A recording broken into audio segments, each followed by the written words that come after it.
नमस्कार विद्यार्थियों, श्री श्याम कॉलेज की ऑनलाइन क्लासेज में आपका स्वागत है।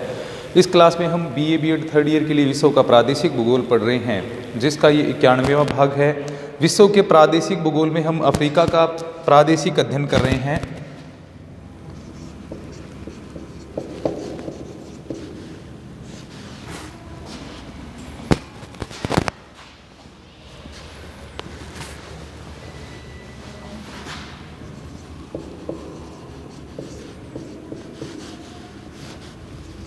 दक्षिणी अफ्रीका में हमने जो दक्षिणी अफ्रीका की सामान्य परिस्थितियां हैं, स्थितियां, विस्तार वगैरह के बारे में हमने पढ़ लिया था। इसके बाद में जो इसकी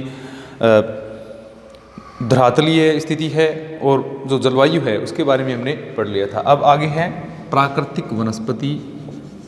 प्रारंभ किया था हमने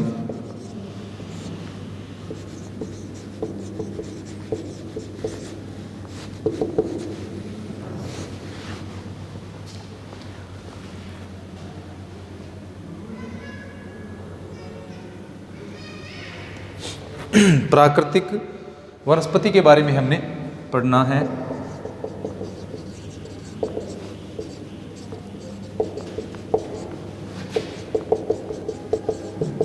नेचुरल वेजिटेशन। प्राकृतिक वनस्पति के ऊपर जलवायु, मृदा और उच्चावच या स्थलाकृतियों का जो प्रभाव है वो देखने को मिलता है। ये हमने कल भी पढ़ा था। अभी किसी भी प्रदेश की जो प्राकृतिक वनस्पति है वहाँ पर उस प्रदेश की जो जलवायु है या फिर धरातल है उसके साथ उसमें प्रत्यक्ष संबंध या घनिष्ठ संबंध देखने को मिलता है। जलवायु के साथ साथ प्राकृतिक वनस्पति के ऊपर जो मिट्टी है वो भी अपना क्या है, महत्वपूर्ण प्रभाव डालती है। मृदा का उपजाऊपन वगैरह है वो महत्वपूर्ण प्रभाव डालते हैं। अब जैसे कि हमने देखा, अफ्रीका जो महाद्वीप है उसके अधिकांश भाग पठारी हैं। इसी प्रकार से हम ये कह सकते हैं कि दक्षिणी अफ्रीका का जो अधिकांश है वो भी क्या है, एक पठारी भाग है। तो यहाँ की जो प्राकृतिक वनस्पति है उसके ऊपर यहाँ की जो पठारी मृदा है उसका भी विशेष प्रभाव देखने को मिलता है। लेकिन जलवायु की जो दशाएं हैं वो भी ज़्यादातर जो प्राकृतिक वनस्पति है उसको नियंत्रित करती हैं। यहाँ की जो प्राकृतिक वनस्पति है उसको अधिकांशतः जलवायु दशाएं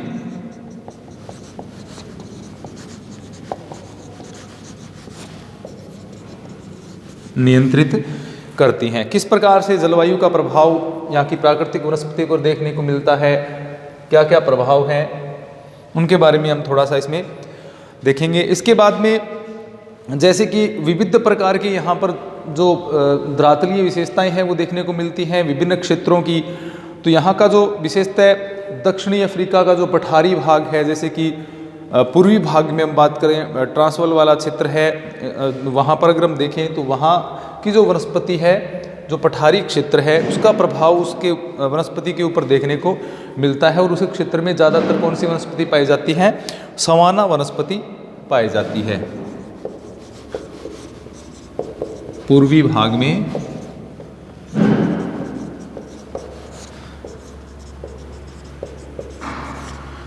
सवाना वनस्पति देखने को मिलती है।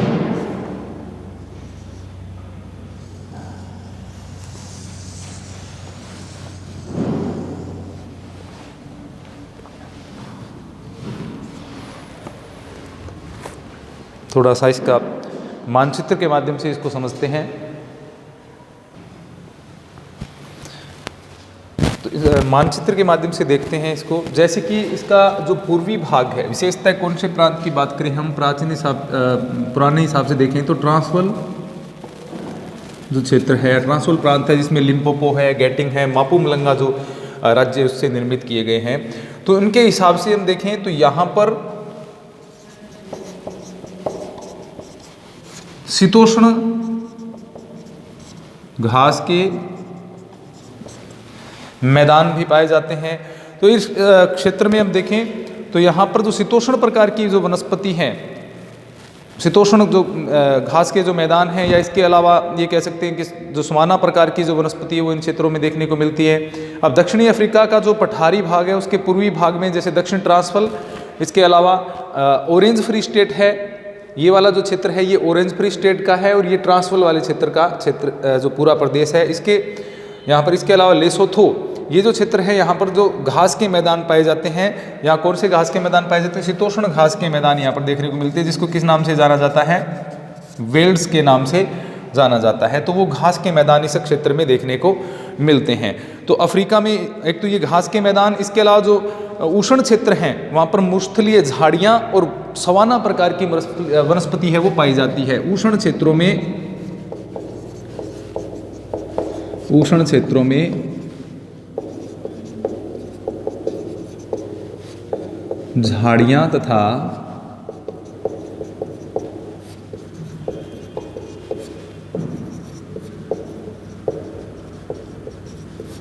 सवाना प्रकार की वनस्पति है वो देखने को मिलती है जो उष्ण क्षेत्र हैं उनके अंदर। उष्ण क्षेत्रों में एक तो झाड़ियाँ, उसके अलावा सवाना प्रकार की वनस्पति यहाँ पर देखने को मिलती है। अब इसके अलावा जैसे कि हमने देखा ऑरेंज फ्री स्टेट है या ट्रांसवाल वाले जैसे लिम्पोपो, मापुमलंगा या गेटिंग जो राज्य है वहाँ पर शीतोष्ण घास के मैदान जो वेल्स के नाम से जाने जाते हैं वो पाए जाते हैं। 2000 मीटर से जो अधिक ऊंचे क्षेत्र हैं वहाँ पर अल्पाइन वेल्स उगती है। कौन सी? 2000 मीटर से ऊंचे भागों में अल्पाइन वेल्स पाई जाती है। ये भी क्या है? घास है। अल्पाइन वेल्स क्या है? एक घास है जो कि 2000 मीटर से अधिक जो ऊंचे क्षेत्र हैं उनमें देखने को मिलती है। इसके बाद में अन्य वनस्पतियों में हम बात करें जहाँ पर वर्षा ज़्यादा होती है, जिन क्षेत्रों में अधिक वर्षा देखने को मिलती है, विशेषतः जैसे जलवायु में परिवर्तन के हिसाब से देखें तो देश का जो दक्षिणी पश्चिमी भाग है, जैसे वेस्टर्न कैप वाला जो क्षेत्र है विशेषतः, तो वेस्टर्न केप जो स्टेट वाला क्षेत्र है वहाँ पर कौन सी वनस्पति पाई जाती है? यहाँ भूमध्य सागरीय वनस्पति इस क्षेत्र में देखने को मिलती है, क्योंकि यहाँ पर भूमध्य सीएस प्रकार की जो जलवायु है, भूमध्य प्रकार सागरीय प्रकार की जो जलवायु है उसका विस्तार देखने को मिलता है। तो यहाँ पर जो वनस्पति पाई जाती है वो किस प्रकार की होती है? भूमध्य सागरीय वनस्पति होती है। भूमध्य सागरीय वनस्पति जो है या भूमध्य सागरीय जो जलवायु यहाँ की है उसमें जो चारागाह पाए जाते हैं, यहाँ पर भूमध्य सागरीय अफ्रीका, दक्षिणी अफ्रीका की अगर हम बात करें तो यहाँ की जो प्राकृतिक वनस्पति है उसमें घास का सर्वाधिक महत्व है। चारागाहों के रूप में भी एक महत्वपूर्ण है, जो घास क्षेत्र हैं वो यहाँ की वनस्पति में सबसे महत्वपूर्ण स्थान रखते हैं। तो यहाँ जो भूमध्य सागरीय क्षेत्र में जो विशेषता हम ये कह सकते हैं, जो घास के मैदान जो पाए जाते हैं या घास पाए जाते हैं उन्हें साधारण भाषा में माछिया कहा जाता है। क्या कहा जाता है? माछिया। ये कौन सी घास के मैदान है? भूमध्य सागरीय घास क्षेत्र या चारागाह जो है उनको क्या कहा जाता है? माछिया के नाम से जाना जाता है, जो कि देश के दक्षिण पश्चिम भाग में पाए जाते हैं। दक्षिण पश्चिम भाग में पाए जाते हैं। ये केप के नाम से है पूरा ये जो क्षेत्र है, दक्षिण पश्चिमी वेस्टर्न केप है, इसके बाद में ईस्टर्न केप है, नॉर्थन केप है, नॉर्थ वेस्ट केप है। तो ये कुछ केप जो क्षेत्र हैं जहाँ पर ये भूमध्य सागरीय विशेषतः दक्षिणी पश्चिमी भाग जो है उसमें देखने को मिलती है। अब शीतोष्ण घास का जो प्रदेश है, ये वाला जो प्रदेश है, जो इसके अगर हम पश्चिम की ओर आए, पठारी भाग में पश्चिम की ओर आगे बढ़ते हैं, ये कह सकते हैं फ्री स्टेट से आगे की ओर बढ़ते हैं, तो अधिकांशतः जो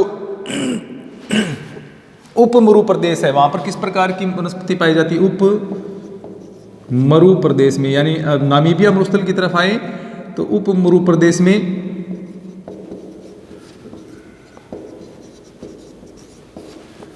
कारू वनस्पति पाई जाती है, जो कि कारू चट्टानी प्रदेश में एक क्षेत्रीय नाम इसको दिया गया है। तो यहाँ पर कौन सी वनस्पति पाई जाती है?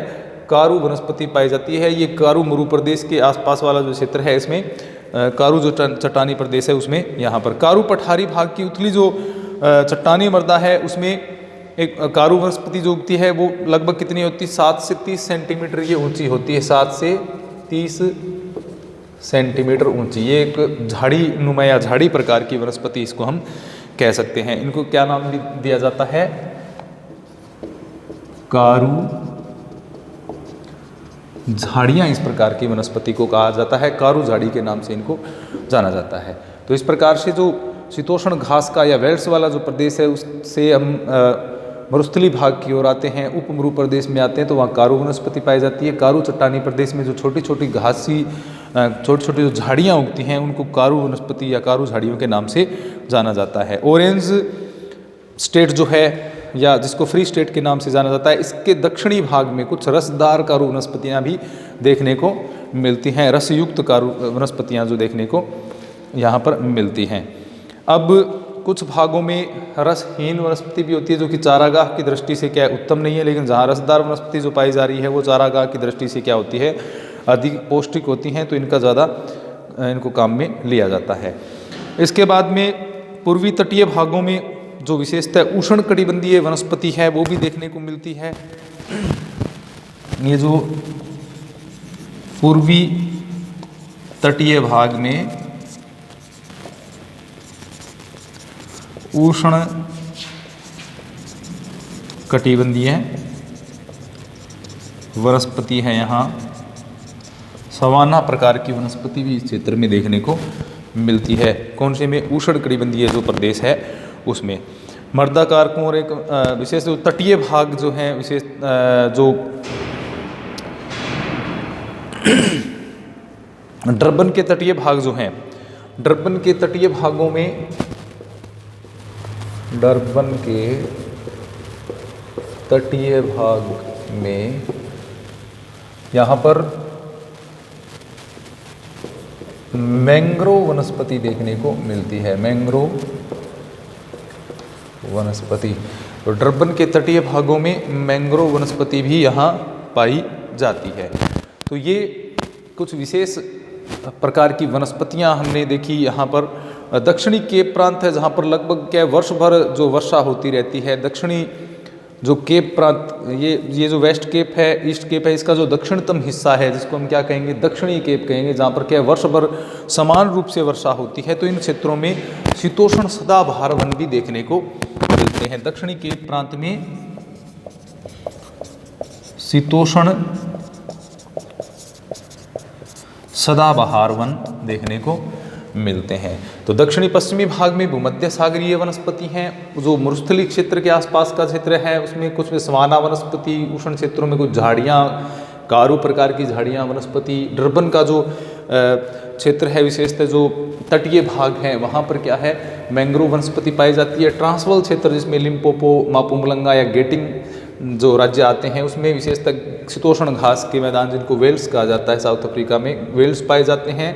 पूर्वी तटीय भाग में कहीं पर उष्ण कटिबंधीय सवाना प्रकार की वनस्पति भी देखने को मिलती हैं। तो ये यहाँ की वनस्पति के कुछ विशेषताएं हैं। इसके बाद में अब वही सारी वनस्पति के ऊपर मानवीय हस्तक्षेप की बात करें तो अन्य देशों की जैसे भारत है या पूरे विश्व की ये समस्या है कि वनस्पति के साथ में मानवीय हस्तक्षेप है वो ज़्यादा देखने को मिलता है, जिसके कारण यहाँ की जो चारागाहें हैं या जो वनीय क्षेत्र हैं वो धीरे धीरे क्या हो रहे हैं, नष्ट होते जा रहे हैं, जिसके कारण वनस्पति धीरे धीरे विलुप्त हो रही हैं।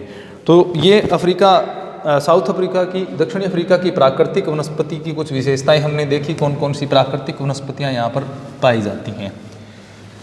अब आगे हम देखेंगे इसमें दक्षिणी अफ्रीका की मिट्टियाँ, मृदा।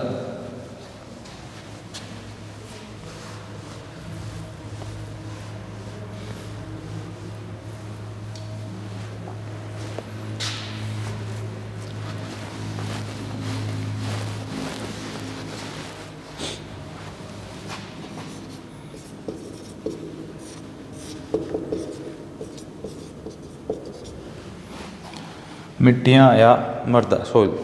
अब जलवायु की विभिन्नता के कारण अफ्रीका में मृदा संबंधी विविधता भी रहती है, क्योंकि जैसे कि हम देखें मृदा के निर्माण में जलवायु की संरचना की और जो प्राकृतिक वनस्पति हैं और समय अवधि है, उन सारी चीज़ों का महत्वपूर्ण योगदान होता है। आधारभूत चट्टान का, इसके अलावा जलवायु का,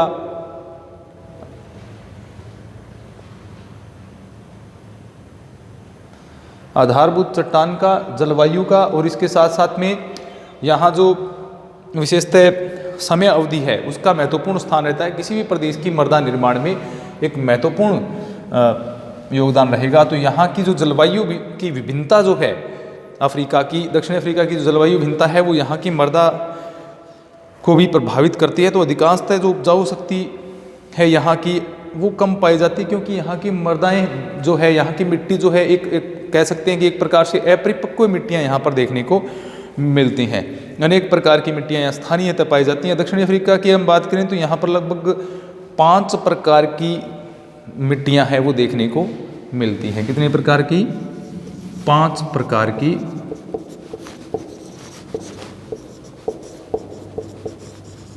मिट्टियाँ यहाँ पर पाई जाती हैं। अब 5 प्रकार की मिट्टियों में कौन कौन सी मिट्टियाँ कौन से क्षेत्र में पाई जाती है उनके बारे में देखते हैं थोड़ा। सबसे पहले शुष्क कटिबंधी मिट्टियाँ। नंबर 1 शुष्क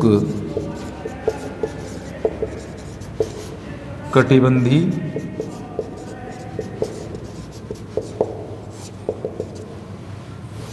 मिट्टियाँ।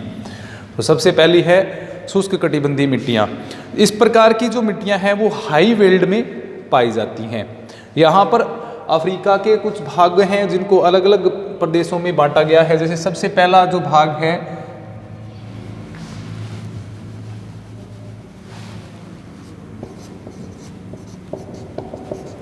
इसको लो वेल्ड कहा जाता है।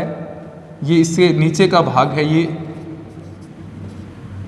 बुश वेल्ड के नाम से जाना जाता है। इसके बाद में इससे नीचे का भाग जो बीच का सा भाग है इसको हाई वेल्ड के नाम से जाना जाता है। तो अलग अलग यहाँ पर इनके नाम दिए गए हैं।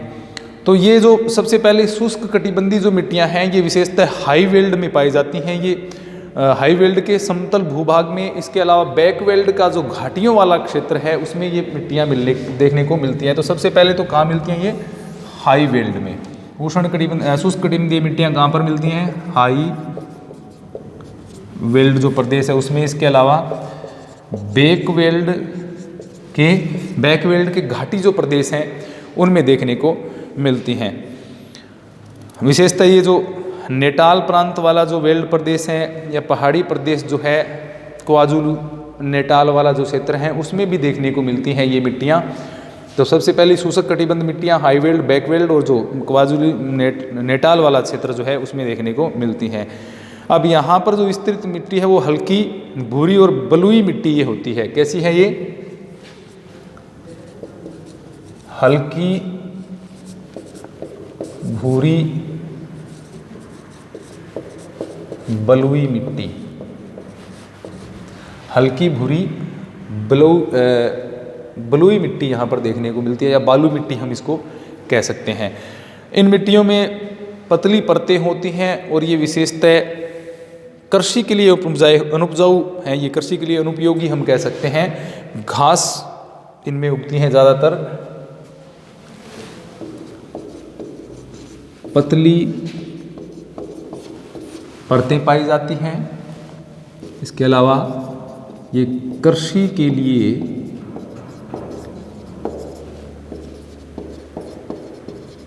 अनुपयोगी हैं, क्योंकि इनमें जैव पदार्थ की कमी पाई जाती है। जैव पदार्थों की कमी इस प्रकार की मिट्टियों में देखने को मिलती हैं। तो ये जो मिट्टियां हैं शुष्क कटिबंधी मिट्टियां, इस प्रकार की मिट्टियां कहाँ पर मिलती हैं? एक तो हाई वेल्ड जो है उसके समतल मैदानों में, बैक वेल्ड के जो घाटी प्रदेश हैं उनमें देखने को मिलती हैं। इसके अलावा जो नेटाल प्रांत है उसके कुछ क्षेत्रों में पाई जाती हैं। ये जो मिट्टियां हैं ये कैसी होती हैं? इनमें परतें हैं वो पतली होती हैं, कृषि के लिए अनुपयोगी होती हैं, क्योंकि इनमें जैव पदार्थों की कमी पाई जाती है, ह्यूमस की कमी पाई जाती है, या ये कह सकते हैं कि इसमें जो जीवांश है उसकी कमी देखने को मिलती है। इसके बाद में अपक्षालन रहित उपोषण मिट्टियों की हम बात करें नंबर 2 पर,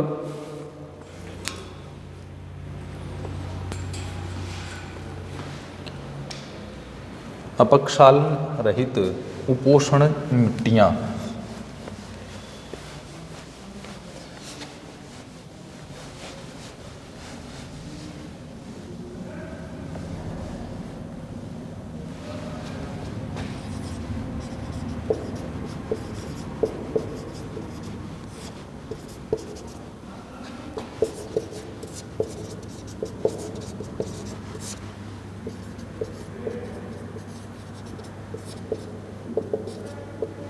अपक्षालन रहित उपोषण मिट्टियाँ।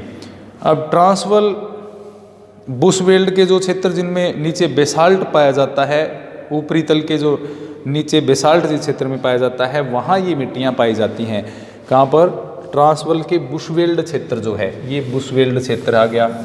ये जो पूरा क्षेत्र है लिम्पोपो, मापुमलंगा या गेटिंग प्रांत वाला, ये जो पूरा क्षेत्र है ये किस नाम से जाना जाता था? ट्रांसवल क्षेत्र के नाम से। पहले ये ट्रांसवल प्रांत होता था, ट्रांसवल के नाम से इसको जाना जाता। तो यहाँ पर जो बुशवेल्ड क्षेत्र है उसमें ये मिट्टियाँ पाई जाती हैं। कहाँ पर? बुशवेल्ड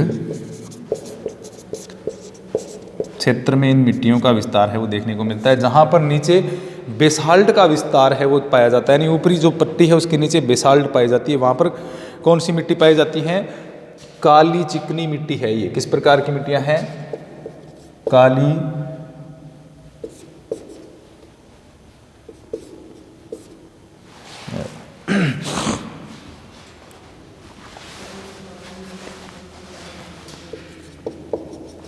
काली चिकनी मिट्टी यहाँ पर पाई जाती है। ये कौन से क्षेत्र में है? जहाँ पर ऊपरी परत के नीचे बेसाल्ट पाया जाता है, वहाँ पर इस प्रकार की मिट्टियाँ हैं वो देखने को मिलती हैं। इस मिट्टी में भी जीवांश कम पाए जाते हैं। जीवांश कम, तो उपजाऊपन भी यहाँ पर क्या देखने को मिलेगा? कम उपजाऊपन इस प्रकार की मिट्टियों में देखने को मिलता है, जीवांश की कमी के कारण, जीवांश के अभाव के कारण। यहाँ पर उपोषण भूरी वन मिट्टी भी पाई जाती है। ये जो उपोषण मिट्टियाँ हैं इसमें उपोषण भूरी वन मिट्टी, एक अलग अलग प्रकार है। एक तो काली चिकनी मिट्टी इसमें पाई जाती है, इसके अलावा भूरी वन मिट्टी भी अपक्षालन वाले क्षेत्र में देखने को मिलती हैं। अब जो अपक्षालित मृदा है उसका निर्माण तेज वर्षा के कारण होता है। उच्च तापमान और तेज वर्षा वाले क्षेत्र हैं, वहाँ पर अपक्षालन की क्रिया होती है, जिसके कारण ये अपक्षालित मिट्टी का निर्माण इन क्षेत्रों में होता है। भूरी अपक्षालित जो मिट्टी हैं इनका निर्माण होता है। इनमें भी क्या है? अब जैसे दो प्रकार की इसमें होगी, यानी ये अपक्षालित जो मिट्टियाँ हैं, अपक्षालन रहित उपोषण मिट्टियाँ होगी। इसमें एक प्रकार क्या है? दूसरी जो उपोषण भूरी वन मिट्टी है जिसका निर्माण क्या है? उच्च तापमान और तेज वर्षा के कारण यहाँ पर हो रहा है, उसके अंदर ह्यूमस की कमी पाई जाती है। भूरी जो वन मिट्टी है उसमें भी जीवाश्म की कमी पाई जाती है। ये जो अपक्षालन रहित उपोषण मिट्टी है उसमें दो प्रकार की मिट्टी है, यानी अपक्षालन की क्रिया इन प्रकार के प्रदेशों में हो नहीं पाती है। यहाँ पर उन मिट्टियों का जिक्र इसमें किया गया है। एक तो काली चिकनी मिट्टी है जिसमें भी जीवांश की कमी है, दूसरी भूरी वन मिट्टी है उसमें भी जीवांश की कमी पाई जाती है। ये दोनों मिट्टियाँ कहाँ पर? बुशवेल्ड क्षेत्र, ट्रांसवल के बुशवेल्ड क्षेत्र में इस प्रकार की मिट्टियाँ देखने को मिलती हैं।